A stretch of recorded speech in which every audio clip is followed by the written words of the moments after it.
All right, good morning. This is Nicole Whitlock with eCom Sellers, and this is our morning eCom motivation, where we talk about reasons why you need to get organized, get focused, get consistent in your e-commerce business. So, my passion is just that, helping people get organized, get consistent, get focused in their e-commerce business. If that's you, I am here for you. If you need some support, help on your journey with getting organized, then you can definitely schedule a free 20-minute coaching session with me by going to ecomsellers.com and clicking on freebies. Once you click on freebies, you can schedule a free 20-minute coaching session with me. In addition to that, I do want to invite you to consider downloading or grabbing the ecom planner, the my ecom planner. It was created for sellers by sellers, and it is specifically designed to help you get organized, get focused, and help you to get consistent in your e-commerce business. So if you're needing some help with that, the ecom planner can definitely help you with it. And in addition to that, if you need some support on your journey, you can join Ecom Sellers Academy, where we provide support, we provide resources, we provide help on this amazing journey that is the e-commerce journey. So with that, today, every day we cover a topic, and sometimes we'll go through articles that are on the internet around getting organized, being consistent, helping with productivity, focus, concentration.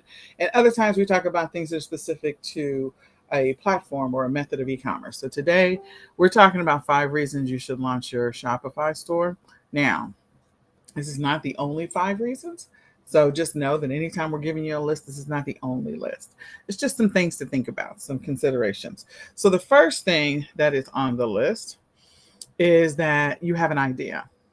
If you have an idea, you should consider launching your own store, especially if a product idea, even if it's a service. Because the great thing about Shopify is actually you can use your Shopify store to sell services as well. So if you have an idea, whether it's a product or it's a service, you should consider launching a Shopify store.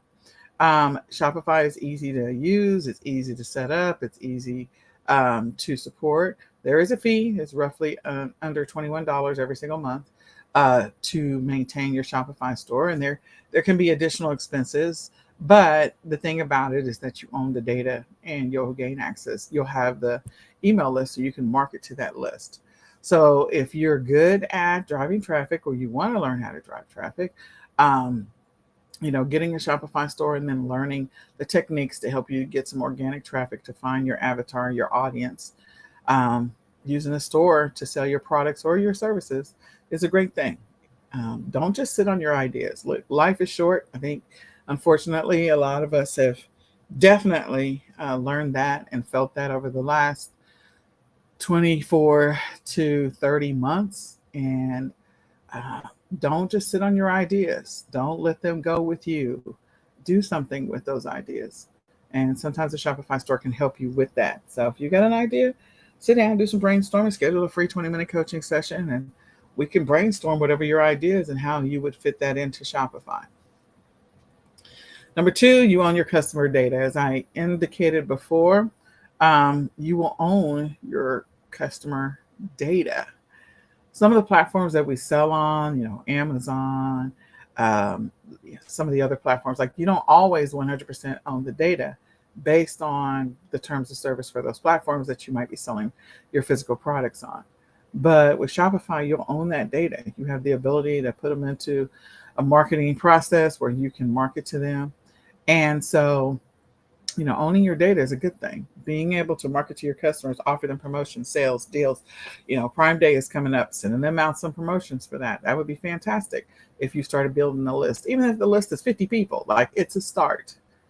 And you might find that those 50 people might be your loyalist 50 customers because you get to focus on them initially, and their word of mouth could potentially help you get more organic traffic. So, again, you get to own your own data. Um, Number 3, there's been an increase in Amazon fees. If you have been sleeping under a rock or your head has been buried in the sand, just know that Amazon is consistently evolving. All the platforms are evolving, but they're also increasing fees, everything from FBA fees to selling platform fees to all kinds of fees. Everything is increasing as a seller on Amazon. And so you're going to have higher and higher profit margins, or are, to be able uh, to sustain the money that you're making. Now, you charge more. Yeah, you charge your customers more, and everyone is feeling the hit of being charged more. So having your own Amazon stores, having your own store just to be able to combat all the fees that Amazon is charging, like being able to sell your products directly to your customer, being able to manage what your ROI is. So that is definitely a reason why you should consider creating your own Shopify store. Number 4, diversification. If you're only selling on Amazon, you're only selling on Walmart, you're only selling on eBay or Etsy, you're only selling on those platforms or some of the other platforms, having another platform where your products can be found, where customers can buy them, being able to own that and being able to set it up, design it the way you want it to, versus whatever the platforms are putting before the customer. Not that that's bad, because they do a really good job. A lot of the platforms have amazing, their setup, their configuration, the look and feel, but you have the ability to own that. So being able to diversify and sell on different platforms, if you have a lot of products to be able to offer to customers, is a good thing. Or even if you have a few, there are some people that have a one product only Shopify store, and that's entirely possible for you. Maybe you have a print on demand idea and you want to set up a Shopify store for that. That's always a great idea, because you're not handling any of the inventory, and Shopify has some great integrations for print on demand. So just being able to diversify and not be stuck with just one platform.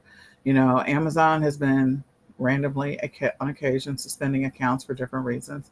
Walmart's been suspending or freezing accounts. eBay has been suspending accounts.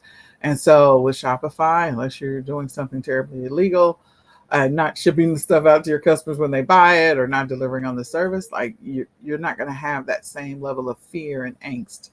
And I'm not trying to say that it happens to everyone. Sometimes the reasons that they do things are justified, and sometimes the reasons that they do things are terribly confusing. But in any case, at least you'll be able to control more of what's going on when it comes to your store.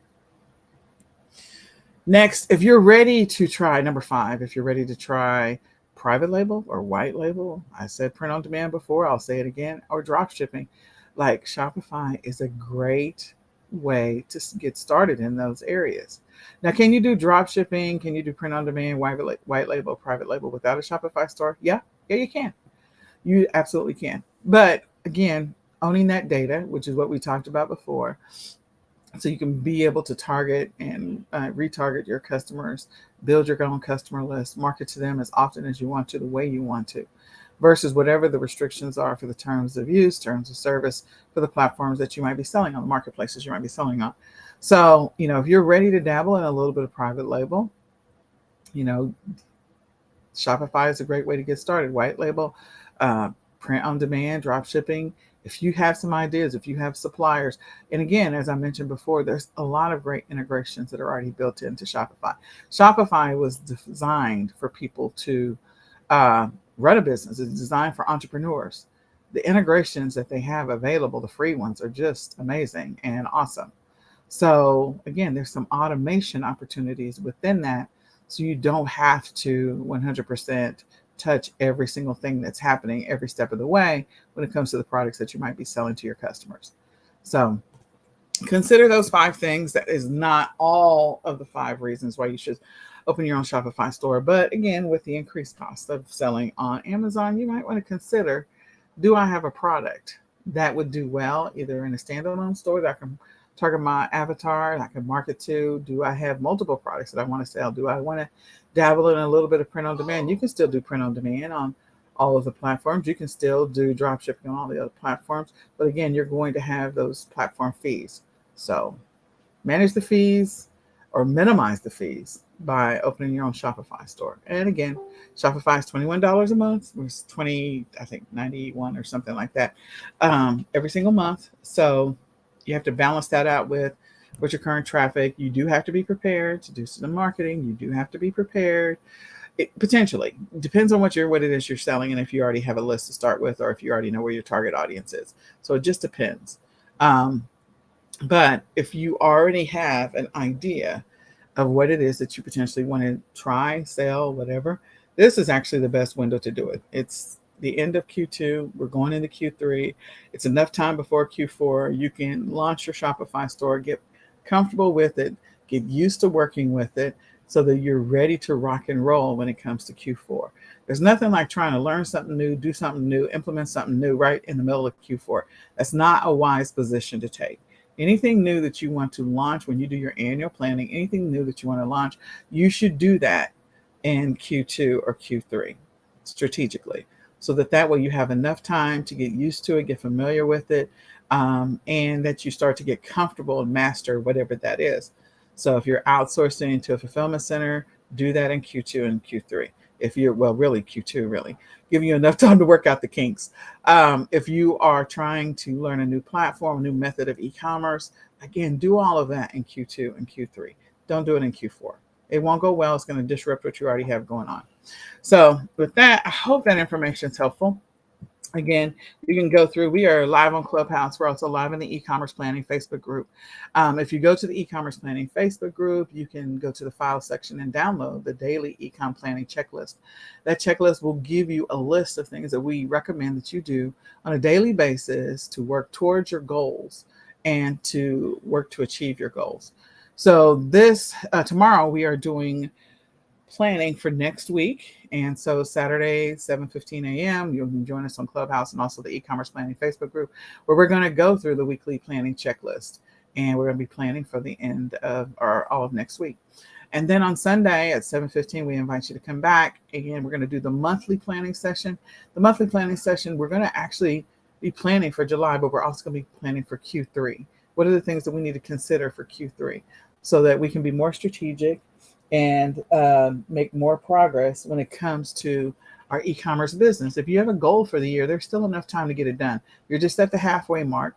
So let's see what we can do to help you to still reach your goal, because you got 6 more months until the end of the year. And I will tell you, Q4 could be the most profitable months for you if you're focused and you make the right decisions, you engage in the right activities when it comes to your business.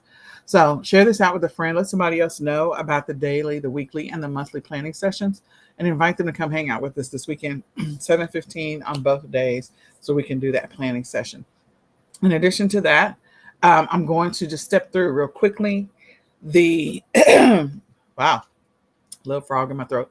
I'm going to step through real quickly the daily planning checklist so that we know what those 9 things are that we recommend that you do on a daily basis to help you to make progress in your business. And so it doesn't matter to us what method of e-commerce you're doing or what platform you're selling on.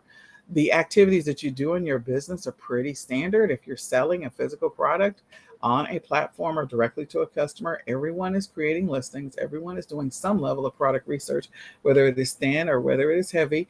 Everyone is doing some level of sourcing. They got to get their products from somewhere or they're making them themselves. And everyone is engaging in some level of shipping related activity, and everyone has some level of customer service. So all of those things are basics.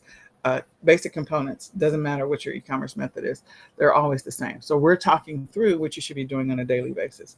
So as we step through this, there are 4 things that we recommend you do the night before, and then there are 5 things we recommend you do the day of. The first one is, of course, assessing your day or rating your day, reviewing your day, giving it a grade.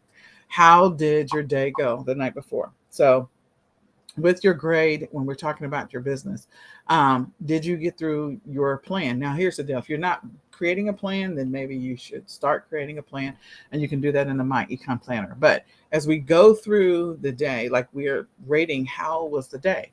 So did I get the things done on my list that I needed to get done? Did I accomplish, go through my schedule? Did I complete the tasks on my schedule? Is there anything I need to carry over to next week or to next month, maybe, or to tomorrow?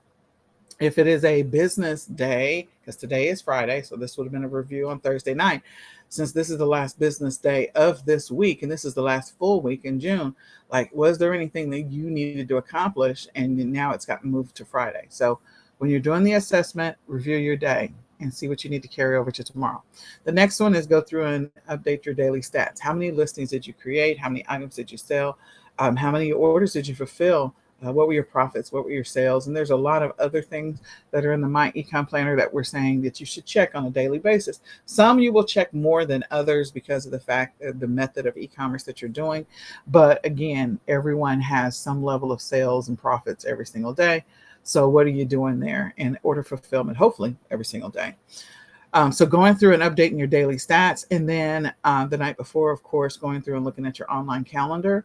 So your online calendar is either your personal calendar, your work calendar, or your business calendar. Going through and looking at that online calendar, what are the things that you need to be mindful of for tomorrow so that Friday is not a surprise for you? If you have doctor's appointments, if you've got to go get the oil changed, if somebody's coming to check the roof, like these are not surprises. These are things that were potentially scheduled. And so you just need to make sure that you're working your business and planning your life around those particular activities, especially if you built a schedule where your most productive time of the day is in the morning and your doctor's appointment's in the morning. Like, okay, that means you got to move some of your work stuff to the afternoon. Don't make an excuse not to do the work stuff. Just move it to the afternoon. Make adjustments to your schedule to accommodate that. So don't live in reactionary mode. Always know what's on your online calendar the day before, or at least the week before. And then last but not least, building your schedule for tomorrow. So your schedule for your tomorrow should be inclusive. It should include all the stuff that you do in your personal life and in your business life. God blesses us with 24 hours in a day. Of those, we get 18 to 16 of those that we're awake. What are you doing with those 16 to 18 hours? So how much of those 16 to 18 hours are you working in your business? How many of those 16 to 8 hours are you working in 18 that you're working in your job? And what are you doing with the other time? So that you can build a more productive, more focused, more consistent schedule. Be mindful of where your time is going and are you wasting it? Are you procrastinating? Are you dragging your feet on different things? So if you're finding yourself wasting time over time, then building a daily schedule is going to help you to maybe not be as, not waste that time and not procrastinate and to be more productive. So that's our goal ultimately, is to increase our productivity. You'll find when you increase your awareness of what you're doing in your day, then, and you are, if you're trying to make a change and you're aware of that, then you may start the process of using time more wisely. So the morning of today, this morning, Friday, we get up, we reassess yesterday. The reason we reassess yesterday is because of the fact that sometimes when we are reviewing stuff at night just before we're going to bed, we're exhausted. It was a long day. So we're always working to learn how to build a better Thursday schedule or Friday schedule, either one. We're always looking for an opportunity to learn from that day. What were the lessons learned from Thursday as to why you didn't complete your schedule? We're not beating ourselves up about it because we're not. That's just not what we're doing. We are rejoicing and celebrating the things we did get done, but we're also increasing our awareness of the things we didn't get done. Did we build it to aggressive schedule for Thursday? Did a bunch of stuff happen that was unexpected and it was random? Or is it that we're not allowing enough time for the task that we say we need to get done? So if you put down 5 minutes for something that really takes an hour and a half to 2 hours, that's not realistic. So put down a realistic time. So we're working to review that and then make adjustments so we can build a better Thursday schedule in the future. The next thing today, step 2, is that we're going to review our weekly priorities and weekly habits. What were the priorities we established last week when we did our weekly planning session? And did we accomplish all those priorities? Because we've only got one more day to accomplish them. If not, there's a bunch of stuff you got to cram into today and tomorrow. So let's see what we got done for the week in our planning session. Number 3 is we're going to go through and look at the monthly planning. So we are into the last full week of June. When you established your monthly goals, you had about 20 to 25 goals. Where are you on that list? How many of those have you checked off? How many are still open? So you've only got, after this week, you've got 5 days to accomplish the rest of your monthly goals. Again, not trying to create any stress, not trying to make you anxious, just increasing your awareness of the fact that there are things that you've got to get done. So make sure that you go through. So maybe some of the goals that you established were lofty and not realistic, and maybe some of them were realistic and you just wasted the majority of the month. So you got to own up to what you did or did not do and work towards improving that and getting better at working your schedule more effectively. So let's look at that monthly plan. Let's see where we are and see what we can accomplish. We're going to do our best to finish June strong. So now that you're aware of that, do what you can to focus a little bit better, because you've got including today, 7 days to finish strong in June. And then number 4, we're going through the process of writing out or reviewing today's schedule. We wrote it out last night, so we're going to review it today. What adjustments do we need to make to it based on what we had for our weekly goals and for the monthly priorities? Like, what do we have to make adjustments to? If there's nothing that we're going to make adjustments to for today, that's fine. Let's just step into the schedule. Let's review it and read it out loud, speak it into existence, speak it to ourselves so that we're ready to go. If we need to rewrite it, then we'll rewrite it. Then we'll review what we rewrote. And then we're going to step into the day. We're going to speak it into existence. So we're going to read it out loud to ourselves, making sure that we're accounting for all the time. Because again, you got 18 to 16 hours, 16 to 18 hours. Use that time wisely so that you can accomplish more in your life and in your business. And then last but not least, we're building a new schedule for tomorrow, for Saturday. And while we're at it, since we do have a full Saturday and Sunday, why don't we go ahead and build out Saturday and Sunday's schedule, since we don't get back together until Monday. So go ahead and build out a tentative schedule for Saturday and Sunday if you don't already have one built. That way, when you start doing your weekly planning tomorrow and you do your monthly or quarterly planning on Sunday, you don't have to worry about your daily schedule. You kind of built an outline or draft of it. And so it's something to give you a guide. Make sure you account for the time that you're going to need to use for your weekly planning, and make sure you account on the schedule that you built for Sunday, the time that you're going to need to do your monthly and quarterly planning. It will benefit you. So with that, the last thing I just want to mention is that make sure that you are looking, when you're looking at your schedule and you're building it out, be thinking about those things that are going to be disruptions, interruptions, things that are going to negatively impact your schedule. That's going to impact your ability to sustain momentum in your business. Once you start working on being more productive and being more consistent in what you're doing on a daily basis, things are going to happen.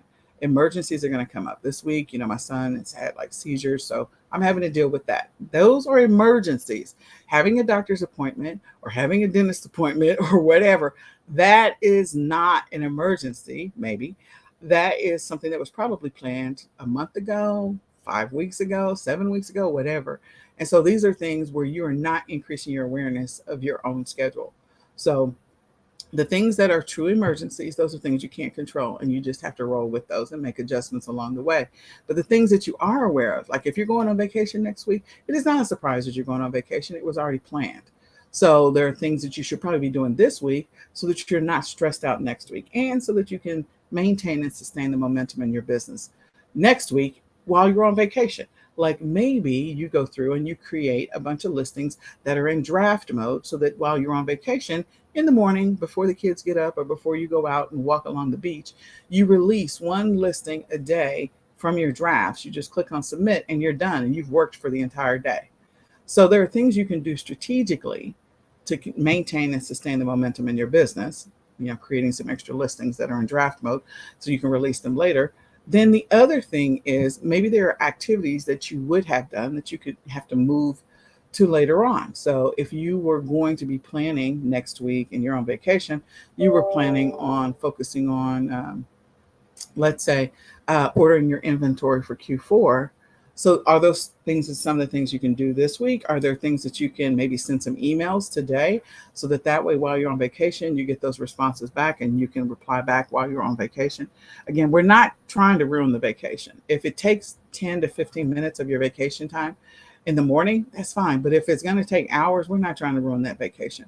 So if there are things you can strategically do, let's do those things. If there are adjustments we need to make to the schedule, let's make the adjustments to the schedule to accommodate the fact that you're going to be out of pocket, unavailable.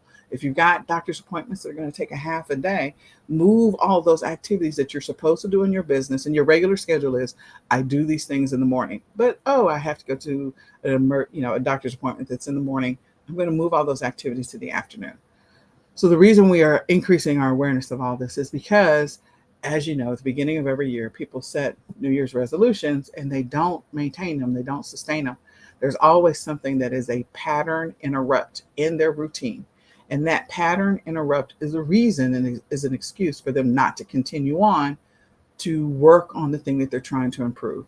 So if improving your business operations, improving your business profitability, improving how your business functions and thrives and how organized it is something that you really want to sustain, then don't allow those pattern interrupts, those things that are going to break your routine in some kind of way, be the reason why you just stopped working on improving yourself and improving your business.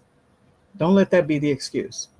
So, work to sustain momentum, make adjustments where you need to, plan in ahead, do some advanced planning for those things that you know that are coming up that are going to impact the schedule and the routine that you're working to build, and make adjustments to accommodate that. So, with that, my name is Nicole Whitlock. My passion is helping people on their e-commerce journey. And if that is something that you need help with, I encourage you to come hang out with me. You can schedule a free 20-minute coaching session. I'll be happy to go over schedule your routine, your schedule, what your plan is, your game plan, help you build one. So you can go to ecomsellers.com, click on freebies, and schedule a free 20-minute coaching session.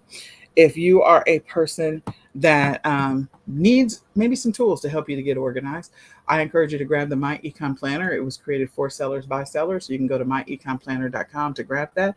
You can get the digital version at 40% off right now. And then if you need some support along the way, you can join eCom Sellers Academy.